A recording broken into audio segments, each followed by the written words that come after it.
Ballistol is the world's most multi-purpose gun oil. Remarkably clean, satisfyingly lubed, protection in every spritz. Ballistol's oil brings life back to your firearm.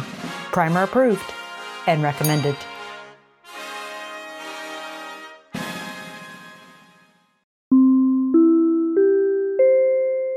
Just a reminder, October is Spirit Month. The new school collection for 2025 is now available for pre-order. Remember, these designs are only produced once. Orders will not be taken after November 7th, so put your order in before you forget. Thank you for supporting our mission, and we hope you wear them with pride.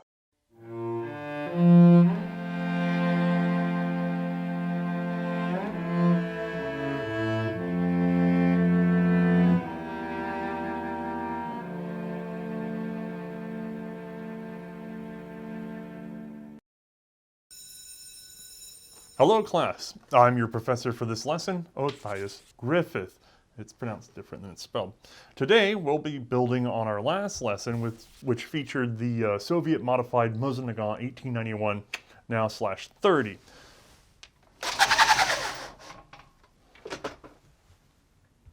Now we get to move on to not one but two carbines built on this same pattern, the first of which is the model 1938. This handy shoulder arm was made to share as many components as possible with its older, bigger brother. Overall length was reduced to just 40 1/8 of an inch, that's 102 centimeters. Weight is 7.7 pounds or 3.5 kilograms. The magazine is fed via stripper clip, 5 rounds of 7.62 by 54 millimeter rimmed. Again, same as the longer rifle. If any of you don't know the complete history of the Mosin 1891-30 rifle, refer back to our last lesson. At least so far as for details go. For now, I can just tell you that this was the Soviet adaptation of the previous Imperial model of 1891 Dragoon rifle. The major visible differences being its tangent rear sight and hooded front sight. What's difficult to make out are numerous changes to manufacture to make it less expensive and more machine driven. The story of our first carbine for today is pretty straightforward. We just need to rewind a little bit in order to understand where this comes from. Recall, the Tsarist era Mosins primarily came in 3 configurations: infantry rifle, Dragoon short rifle, and carbine. Due to the utter chaos of the Russian Civil War and a myriad of challenges for the nascent Soviet Republic, production of the carbine was dropped in 1922, and the long rifle halted in 1926. The belief was that the Dragoon would do well enough in all situations. Not ideal, but much easier to produce, as they could focus on improving manufacture for just one configuration. Small problem, it was a 48 1/2 inch long rifle, so not ideal for every situation. The matter became worse as the Soviet Army followed the trend of other interwar powers and expanded their use of varied specialty troops in the field. Signal units, dispatch riders, machine gunner assistants, mortar crews, engineers, and more. None of these troops needed such a long rifle. Now, you might recall that the Model 91-30 short rifle was still seeing fairly significant changes to its construction methods all the way into 1942. This means that pre-war, the Soviets never really managed to fully lock down its production like they had hoped.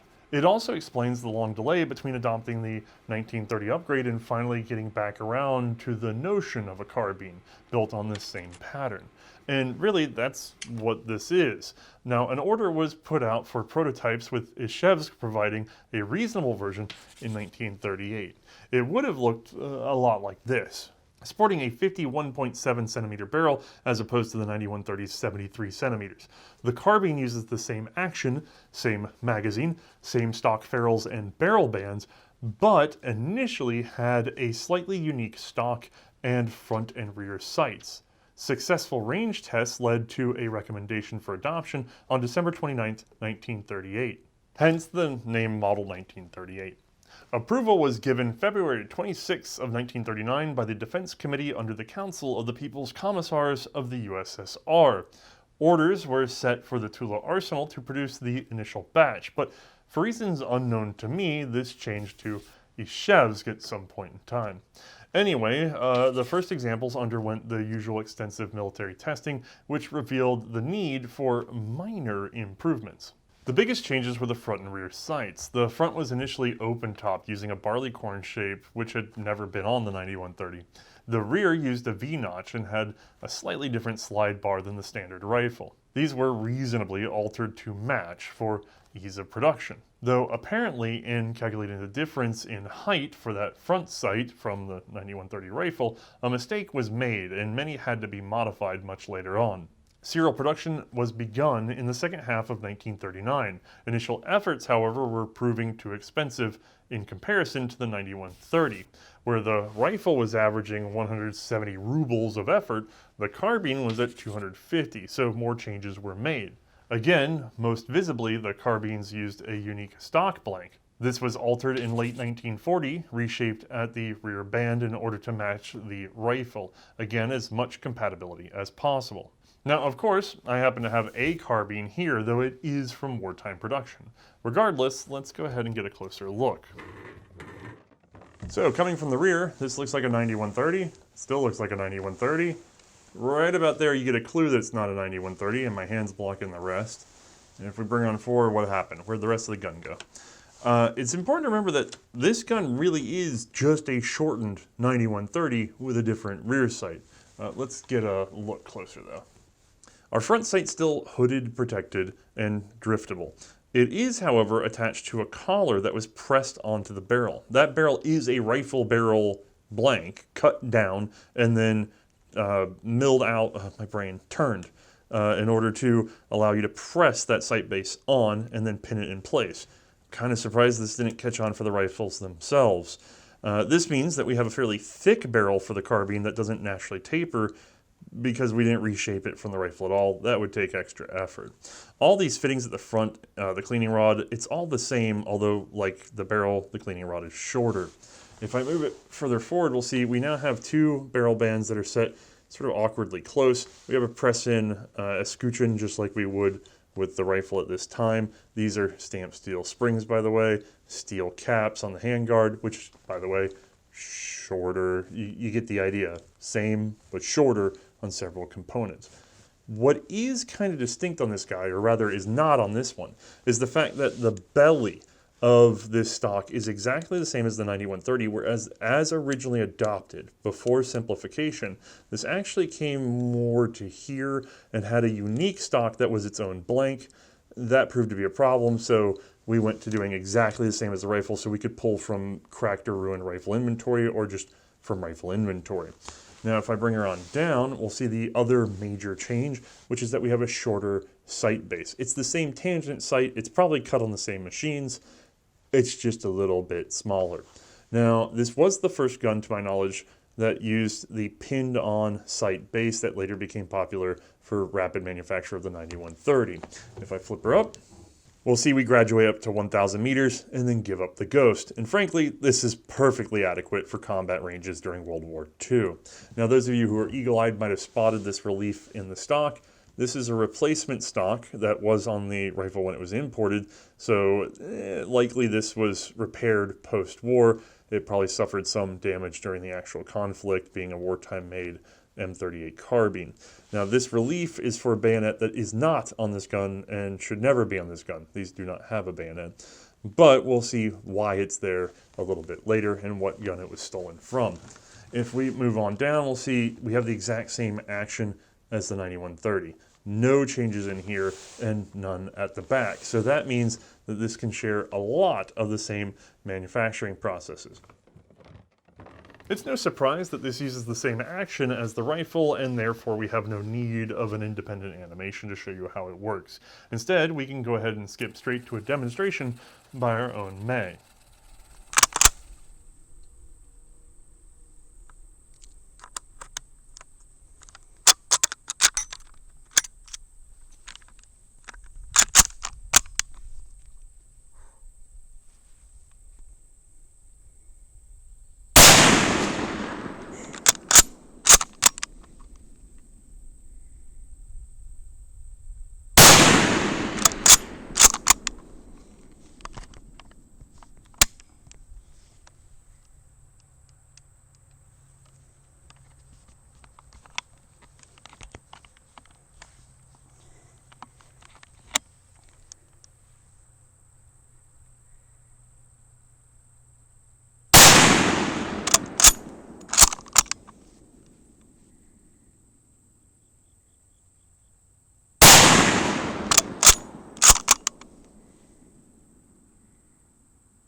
Production of the M38 carbine ramped up fairly quickly.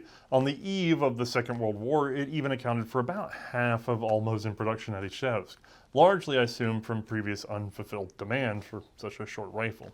With the outbreak of the war in June of 1941, the M38 was largely left out of production for the rest of that year. It did, however, return where it was subjected to the same changes as the standard 9130 rifle, which we saw in our last lesson. While these carbines were almost exclusively manufactured at Izhevsk, a small number of Tula-marked M38 carbines do turn up. Some were made at Izhevsk using leftover parts from Tula's secession of Mosin production. These should be marked 1940.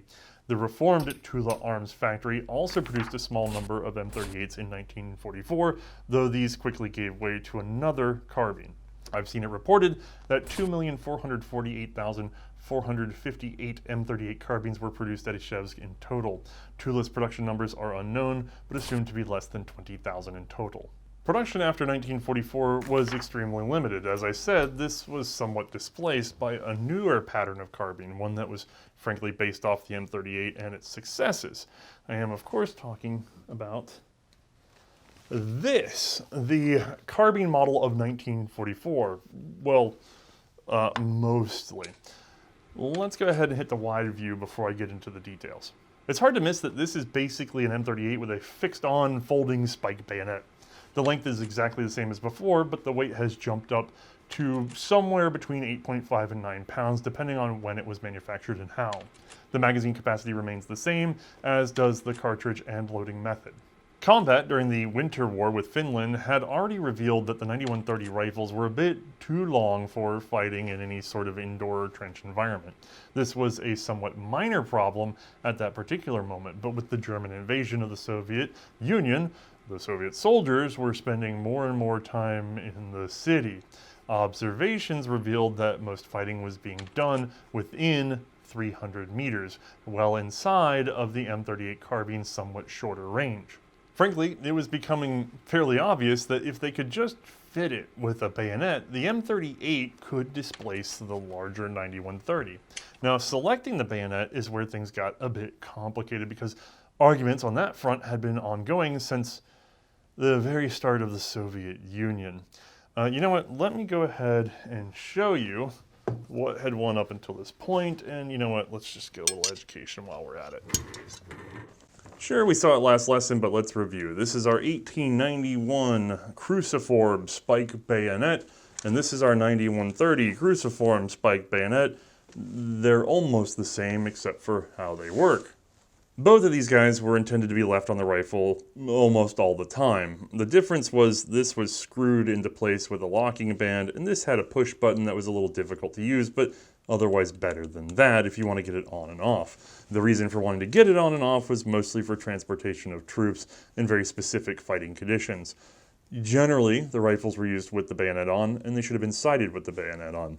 The reason for this back in the day was because of fear of cavalry attack and, of course, any sort of situation in which you may not have time to reload or enough ammunition, you at least have a weapon on hand. Russia was working from the old pikeman theory, and there was no reason to give up their pikemen just to get a rifle, whereas other armies had started to kind of realize bayonets weren't that important to what they're doing. Although in Russia's defense, they were still very much sort of the eastern frontier and did have risks of cavalry at the time that this was adopted. It was not unheard of, and so not an insane proposition. They also had internal strife for which soldiers may be used, and in those situations, like riots and revolution, bayonets are a very intimidating feature, so much so that I can tell you at least one shotgun that had one added in the US in the 70s. So this is something that is an important decision to make. Now, those justifications aside, these are long spike bayonets, so all they can really do is poke someone. And I guess maybe you could use it as a prodding tool, prying tool, something like that, although with this length, they're more likely to take some damage on that front. And they tend to get in the way very often, and there's no extra utility. You're carrying weight that is only intended for this. So a lot of armies had started moving to knife bayonets, because then you get to have a knife and a bayonet. It's worth noting, by the way, that the new semi-automatic rifles were being paired with knife-style bayonets, which had utility even when off the rifle. This choice had actually been an extension of a 1935 attempt to adopt a knife bayonet for the 9130. With the war underway, the USSR's #1 rifle nuisance kind of grew into a disaster. As I said, they didn't issue a scabbard for those spike bayonets. The push button sort came off much easier, and I'm not going to fix that on there, but get the length down here. Transporting troops by train and trucks along with house-to-house fighting meant that this monstrous assembly of 9130 and spike bayonet was a hassle so much more often. That spear was being taken off, at which point that bayonet was lost. Replacement orders for bayonets were much higher than even the rifles. The need to keep up even resulted in a number of airsats patterns, many of which were associated with the desperate attempt to hold on to Leningrad. During this period, a number of cottage industries popped up to bang out replacement bayonets. The cruciform spike was a difficult shape for some, so they hammered out a more traditional knife. I actually happen to have one along those lines right here, so let's go ahead and get a closer look. Here we have what is probably a blokadnik, a bayonet that was part of the blockade, the Leningrad resistance. Now, proving one of these can be a little difficult. There are some that were made in certain factories that have particular markings. In general, though, they're fairly varied and probably not the hardest thing to fake. But they would be configured like this, or some other way, because frankly, even the way the blade is oriented to the socket is not always the same. In my case, my front sight would be right in this little box, and therefore this would be on the right side of the gun. And if we flip her over on the side, you'll see, yeah, that's a big knife style bayonet. Now, the reason you might construct something like this instead of the cruciform spike is because you're not geared up to do exactly that. You can hammer out a flat blade and have this socket that was being manufactured elsewhere or even in your own facility that's turned and just weld them together and then drill it out, fit your spring and plunger, and then boom, off you go. I'm not even sure whether or not the government was supplying these parts to the guys manufacturing these or if it was all individual labor or some combination thereof. The point being, though, is that you have these crude bayonets being whipped together because of losses of actual normal issue bayonets. So if the bayonet could be actually fixed to the rifle and simply folded away, well, that might be all right. Problem is, this had been considered all the way back in 1927, and examples of carbines with folding bayonets date back into the Tsarist era as well. The matter had not, to that point, been satisfactorily resolved. In October 1942, the Maine Artillery Directorate put out orders to rifle factories, design bureaus, and inventors calling for the development of some solutions on this front. The guidelines given were a device to prevent the loss of the current bayonet that must be simple and easily manufactured. This ultimately didn't go very far. And development of a new design of folding bayonet. This must be as reliable in action as the current standard. Soon enough, designs came flowing in. At some point, there were at least 8 in consideration. Several designs were chosen, manufactured for 5 carbines each, and then fielded for trials in May of 1943. Each submission was assessed for accuracy up to 88 meters. The bayonet itself was assessed for strength and ease of operation. Each rifle was fired 5,000 times, presumably to see if anything shook loose or wandered. While I'm not sure of the configuration of every participant, we can review some of them that I do happen to know. This one from Fedor Tokarev should look familiar to our students. This is a top-down view. It's clearly an adaptation of the Italian Carcano Moschetto 9138, though turned on its side. This underfolding design from Ozerov was fairly complicated and turned out to be uncomfortable to carry, in addition to being quite heavy. 2 designs from Kochetov were trialed. This is one of them. Both were side-mounted, underside swinging, rotating mounts. While the lightest, it was fairly weak and inconvenient.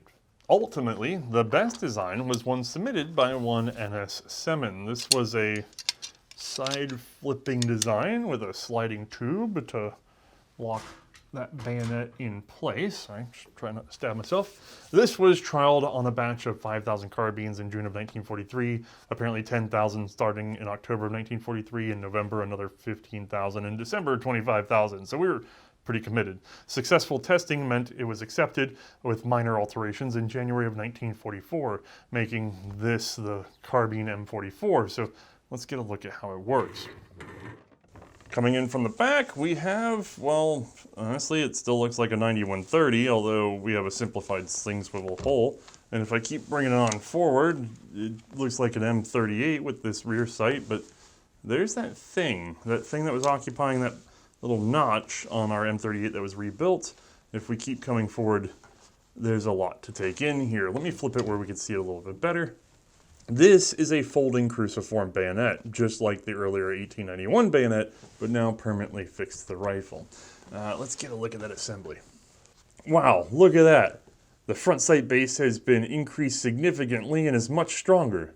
Oh, also what's going on here. We have an offset on the side of the barrel. This is all one big sleeve, by the way, that's pinned into place so that, again, we can keep turning down our barrels like we've been doing before, just a little more so in order to put all of this on there. Pin, pin, and you're done. This guy, big screw holding together with our axis point here.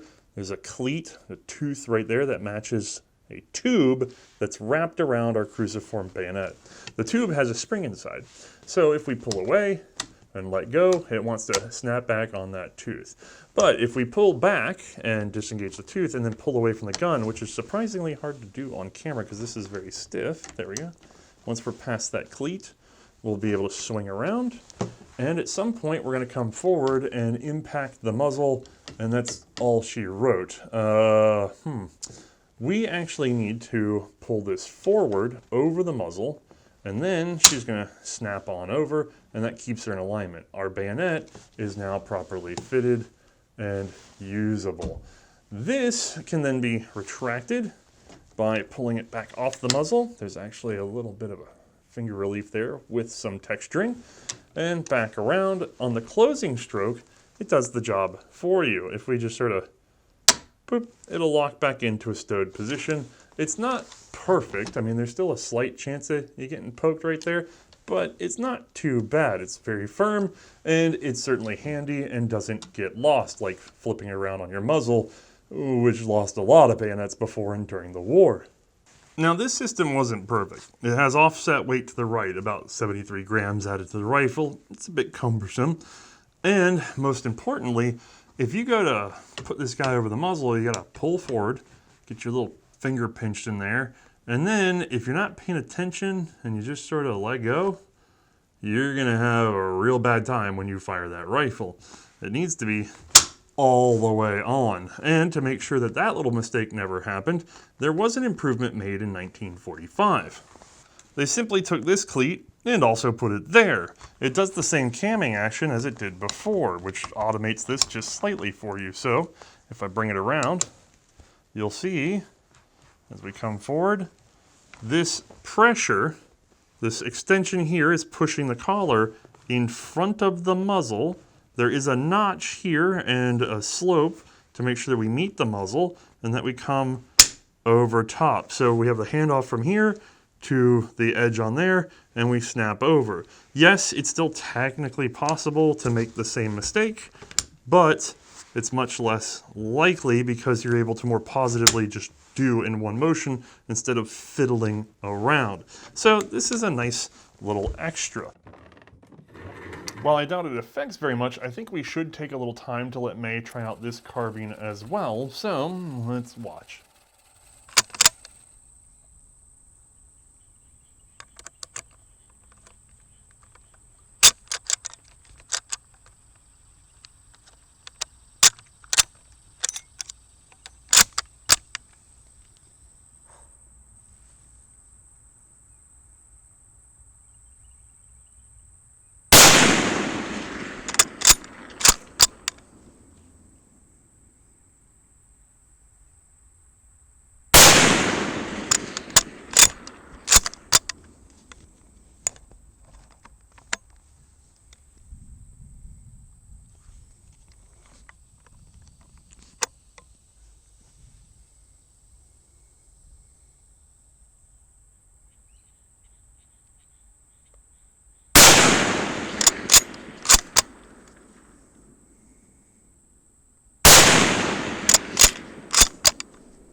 The same order to adopt the model 1944 carbine also ended production of the 9130.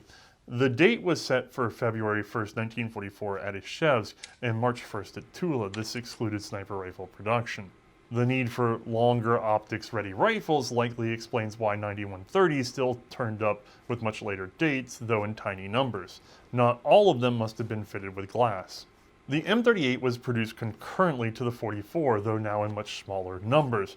At least 2 other rifle patterns were fitted with Semin bayonets. Trials were run pretty quickly on 9130s fitted with the folding spike. Right after the end of the war, trials were conducted on a folding bayonet rifle with a length between the carbine and the 9130.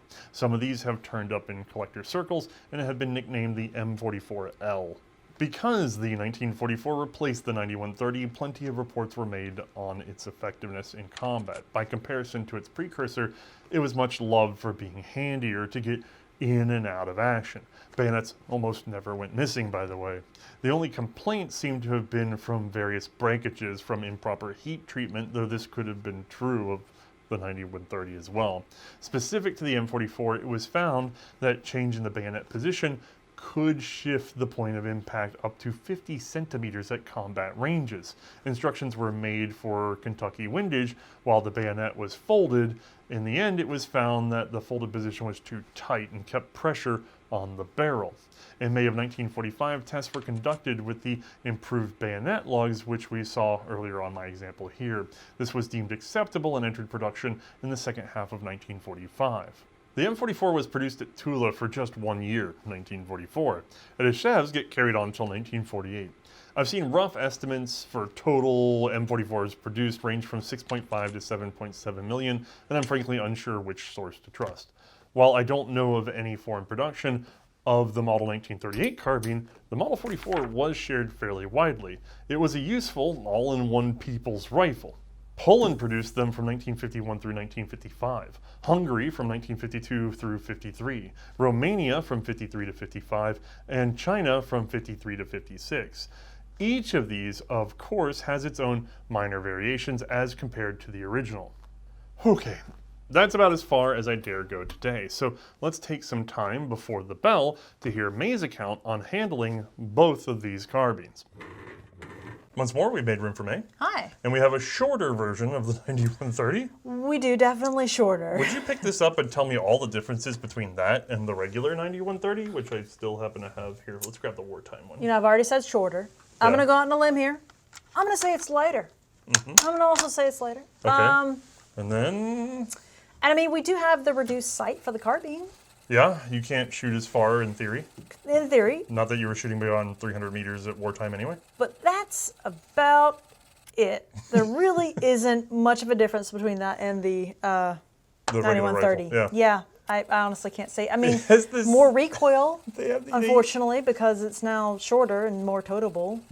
They use the same stock and they just cut it shorter and then just set a second barrel band anyway. Oh, that's fine. So it's we no, definitely we have to have need 2 barrel it. Yeah, bands. we can't have one. We did two. Well, they had to because anyway, it's honestly kind of cute. It's just the best part is it is adorable. How thick the barrel is for a carbine. They did not taper it at all. No, they just cut it off and then they not meant for the long ranges. They cut it down enough to press the front sight on and call it a day. Right. All right. Any difference in handling, trigger, any of that stuff? Unfortunately, no. I mean, obviously, we still have that improved lighter trigger that we experienced in the 9130, which is nice, but no real difference in the action. It's still gummy, rubbery, still creaky, single-stage trigger.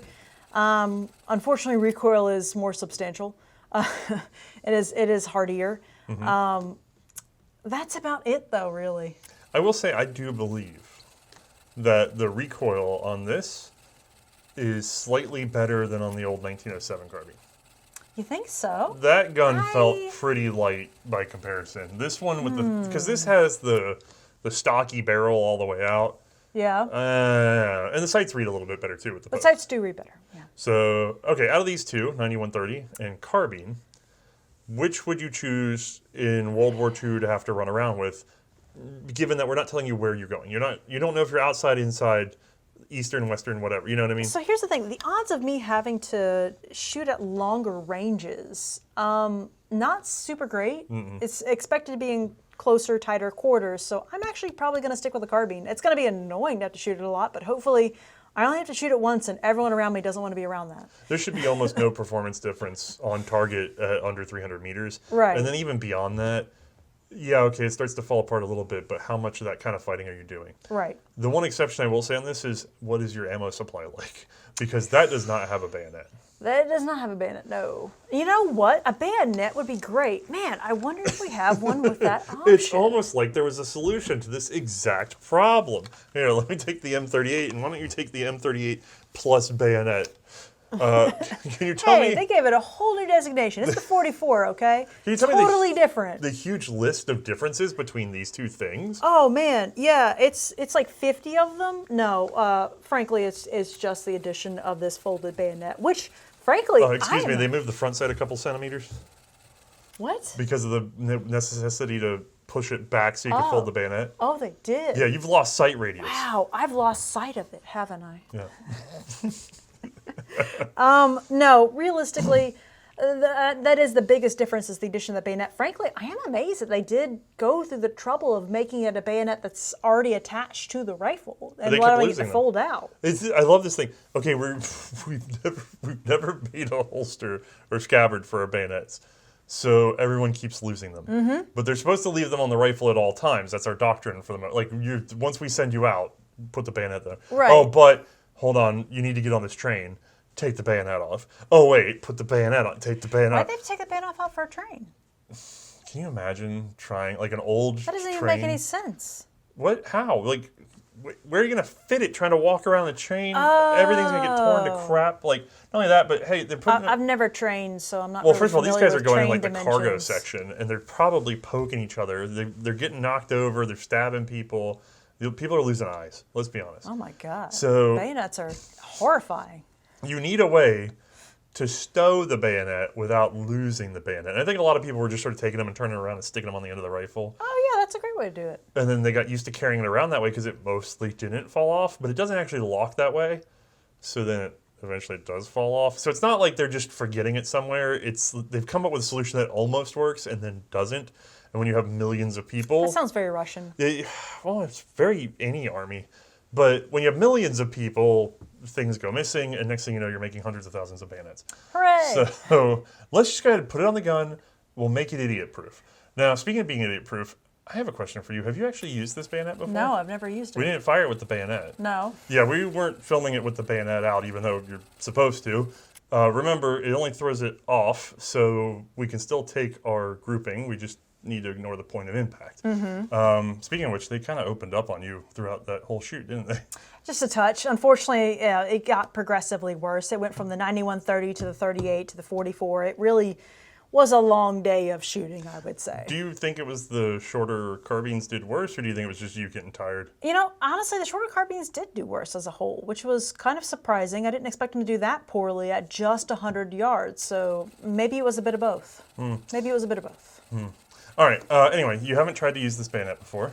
True. Can you figure it out? I guess it's kind of a cheat because you've seen something similar. I mean, I'm assuming it's a pull down for release. Oh, it is. Okay, cool. So then you just pull down a little bit, and it looks like it's kind of stiff, though. Yeah, you might need two hands. That one's kind of gummy. Yeah. Did you get it? Oh, okay. And then, oh, okay. Well, it's that easy. So, All right. So easy, make it do it. I mean, hey. What's your confidence rating now? Well, I certainly look more deadly with this, I guess is the way to put it. But, I mean, not great for a bayonet tool, though, I will say. I kind of dislike the fact that it's the shape that it is. Why did they go with this? The spike? Yeah. Oh, because they had. Okay. The spike was cheap and easy to manufacture once they were set up to manufacture it. And it's kind of interesting, but the British actually came back around to a spike by World War II because they ultimately decided that having something be a knife and a bayonet wasn't as good as just give them a spike. They like poking things, and occasionally they stab somebody. Occasionally. Yeah. It's more often than not, soldiers would use their spike to probe for traps and mines and things like that. It doesn't look as menacing, I guess, as a blade kind of does. I don't know. I don't want to get poked by that. I mean, I don't want to get poked by any of them. Right. But Objectively speaking, it's like how when you look at the one of the SVTs, I don't know about you, it looks menacing. Oh, yeah, that's one of the most menacing looking rifles. Right, so sometimes I think just looks on their own can just be enough. That being said, if you were in a scenario in which one or more dudes were coming at you, out of these two, which would you choose? Bayonet. I would choose 44. Yeah, just because why not? I mean, if I miss, at least I can stab. Right. There's no real major difference between the two except for the bayonet, so is the weight may as well be difference able to stab. That bad, by the way? Is the weight difference? Yeah, just hold that for a second. Oh, no. It's really barely anything difference-wise. Now pick up the other one. I feel the weight difference. I mean, there is a weight difference, but I don't think it's substantial enough that I would think that much on it. It's right at the end of the muzzle. I don't want to, like, sweep you, but I'm just like... Just sweep that a little bit. Tell me if that ruins the sweep for you. I mean, that is fun to have that over your head. Yeah. Does it ruin the sweep? Not really. Okay. Well, there you go. I don't think there's enough. I don't think there's enough weight difference to change it that badly. Other than just the convenience of being the kind of person that would never need a bayonet, I think I'd choose the 44 as well. Oh yeah. It gives me an option, and especially again, just as a probing tool, that's something. So, overall, how happy are you with Mosin carbines? I'm happy to have gotten to experience this. I'm glad that we had the opportunity to. We had a few friends come through for loans and stuff for this entire little Mosin series that we have done recently, so we appreciate that. Right. But yeah, I was glad to have the opportunity because I kind of don't have the opportunity to shoot Mosin carbines as often as I do the Mosin long rifles. Those are just less common in our circles. Yeah, but this carbine's been here the whole time. What? Can you remember a time that this carbine wasn't here? Technically, I don't. That was your first. Yes, because what I am revealing now at the end of the episode is this is the first rifle that I ever shot. The first firearm I ever shot. It's a good first one. Yeah. My family leaves an impact. My family was not a firearms family, and I actually encountered this guy at college-ish age, and a friend of mine had it, and we went out and shot as a... Actually, we were doing something else. We happened to be out, and he pulls it out. He's like, "You want to shoot it?" I'm like, "Yeah, sure, let's go." I was handed a pair of Sony earbuds for hearing protection. It's amazing that I don't have significant tinnitus. Yeah, that's impressive. You have significant tinnitus. I don't. Well, that's not even from shooting. Yeah. But the Sony earbuds held up, apparently. It was the most impactful thing I had ever done into that moment. It resonates in your heart. I mean, I'd done all sorts of stuff, but it was nothing else was like a flash in your hand, you know? Yeah. So I got curious about it, and next thing you know, we're doing a show like this. So he sold it to me, I think, a week or two later. His girlfriend at the time was not enthused about it, so I had an opportunity to buy this at Mosin prices at that time. And I took it in a long rifle in. I gave the long rifle to a roommate of mine, and there you have it. I didn't think I'd ever own more than 1 or 2 firearms, but I got more and more curious, and here we are. So that's sometimes how life happens. The OG Othaya Special, a refinished M38 that just happened to fall into his hands. But yeah, fun to handle it again. It has been quite some time. I was going to say, when's the last time we pulled this thing out? Probably since before we started the video series. It's been over a decade. Yeah, it's just been sitting there waiting on me to come back around, buddy. And we got there. Now, goodbye. Back on the shelf. All right. With that, I think it's time for all of you to get out of here. Bye.